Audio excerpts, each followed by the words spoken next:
শুধু প্রস্তাবনা নয়, নারী বিষয়ক সংস্কার কমিশন বাতিল করে নতুন কমিশন গঠনের দাবি জানালো ইসলামী দলগুলো। দ্রুততম সময়ে বাতিল না করলে আন্দোলনে নামার হুঁশিয়ারি দিয়েছেন জামায়াতের আমির। আর নারী সংস্কার প্রস্তাবকে ফ্যাসিবাদীদের ঘোলা পানিতে মাছ শিকার করার ষড়যন্ত্র বলে অভিহিত করেছেন চরমোনাই পীর। অরণ্য গফুরের রিপোর্ট। 19 এপ্রিল ডক্টর ইউনূসের কাছে প্রস্তাবনা জমা দেয় নারী সংস্কার কমিশন। এতে বিয়ে, তালাক, উত্তরাধিকার সহ ইসলাম পরিপন্থী বিভিন্ন প্রস্তাব থাকায় তীব্র বিরোধিতায় নামে ইসলামী দল ও সংগঠনগুলো। তারই ধারাবাহিকতায় রাজধানীর ডিপ্লোমা ইঞ্জিনিয়ার্সে জাতীয় ওলামা মাশায়েখ আইম্মা পরিষদ আয়োজন করে নারী বিষয়ক সংস্কার কমিশনের ইসলাম ফোবিয়া আমাদের করণীয় শীর্ষক সেমিনার। এতে আলেম ওলামা ছাড়াও যোগ দেয় বেশ কয়েকটি দলের শীর্ষ নেতারা।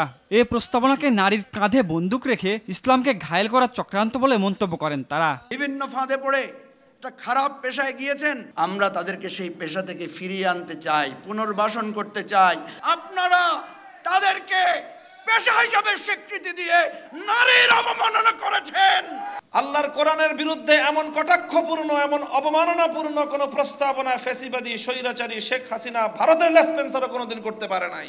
5ই আগস্টের বিপ্লবের রক্তের উপর বসে এই প্রস্তাবনার এক চুল পরিমাণ যদি বাস্তবায়ন করতে হয়, আমাদের লাশের উপর দিয়ে করতে হবে, আমাদের রক্তের উপর দিয়ে করতে হবে। ধর্মীয় জ্ঞানহীনতার পাশাপাশি নারী সংস্কার কমিশনের গবেষণাতেও মৌলিক ত্রুটি ও স্ববিরোধিতা আছে বলে জানান ডাক্তার শফিকুর রহমান। আহ্বান জানান নারীর ন্যায্য অধিকার প্রতিষ্ঠার। কমিশন এই জাতির চিন্তা, চেতনা, তাহজিব, তামাদ্দুন এবং বিশেষভাবে আল্লাহ তাআলার আইনের বিরুদ্ধে অবস্থান নেওয়ার কারণে তারা প্রত্যাখ্যাত বলে আমরা ঘোষণা করছি। আমাদের সাফ কথা, এটা মানব না আমরা।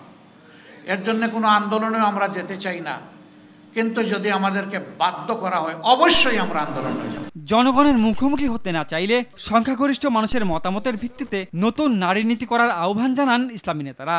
আমাদেরকে রাস্তায় নামিয়ে আপনাদের মুখোমুখি দাঁড় করে ওই ফ্যাসিস্ট এবং ঘাপটি মারা শত্রুরা যেন সুযোগ না নিতে পারে। অরণ্য গফুর, RTV, ঢাকা।